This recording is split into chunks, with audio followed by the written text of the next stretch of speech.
Mass mind control is upon us. It's time to awaken your consciousness. Nathan Janes Propaganda 2009. Many people may not realize that when they turn on the television in their home, what they see as a constant flow of images is actually flickering.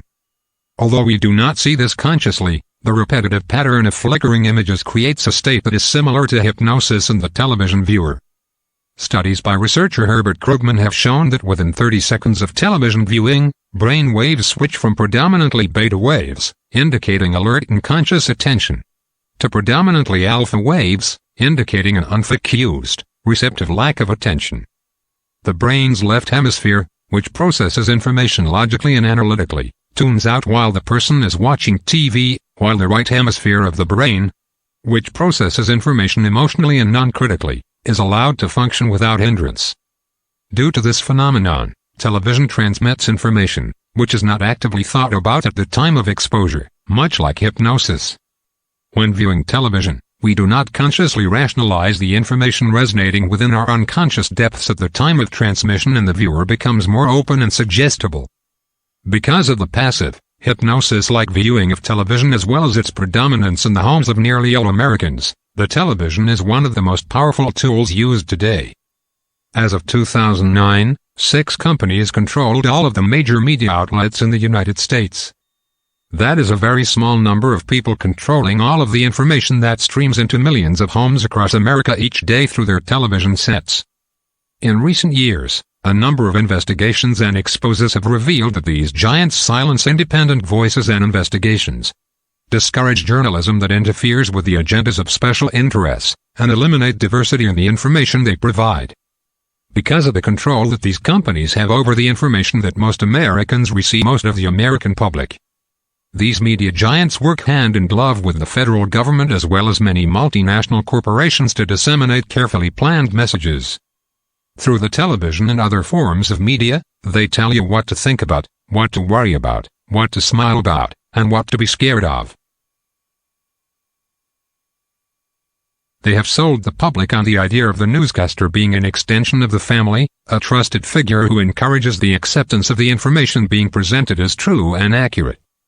In 2008, the Pentagon spent more than $2 billion compensating major media outlets for disseminating public relations messages. These messages are delivered to the television viewer as news produced by the television station, not as paid and produced by the Pentagon. In the same year, pharmaceutical companies paid television outlets more than $4 billion for advertising, which included video news releases, VNR, specially tailored pieces that appear within the nightly news disguised as research and reported by the local stations. No other industrialized nation in the world allows drug ads on television, let alone these cleverly disguised VNRs hidden within the news. And yet, while all this has been happening behind the scenes, the American public has been duped into staking all their trust in select major media outlets as they express brand loyalty in television stations, newspapers, and magazines. Many people have been tricked into believing that the mainstream media reports only objective news, while any information delivered from outside the mainstream is to always be questioned. Somehow the public has bought into the idea that the TV wouldn't lie to them. Many people will not pay any regard to information that is not covered by the major media. If they did not hear about it on the nightly news, then they simply don't care. This is the mindset that the major media moguls want us to have, as we are willfully ignorant and obedient to their every direction. Our unanalytical and loyal viewership is in their best interest. Major media news networks continually bombard us with the possibility of an endless amount of scenarios, which produce fear and then shape our reactions to real situations. This is predictive programming. It gets us familiar with an idea so that when it happens we expect it and do not react and question. Although most people refer to television programming as the shows that are aired on television, it can also refer to the programming of the people that occurs on a daily basis. Most people believe they are just simply being entertained, but they never realize that their way of life is being shaped for them and their thoughts are actually being given to them. They are being familiarized with ideas, concepts, and fear so they won't question certain interventions in the future. TV gives us what messages must be imprinted in our minds, gives us what button to push in what sequence. And if it's done the right way with the right production and the right propaganda, then the public will react and do exactly as they've been programmed to do. When one continually controls the information, one controls the people absorbing the information. The manufactured and controlled information on TV can be referred to as the signal, and that constant signal is what shapes and guides the masses to their conclusions. In order to take back our minds, we must first learn to unplug the signal.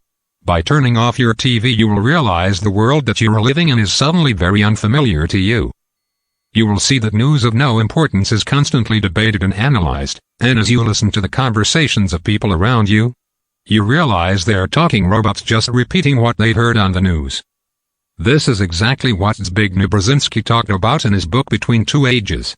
He said, "Shortly, the public will be unable to reason or think for themselves. They'll only be able to parrot the information they've been given on the previous night's news.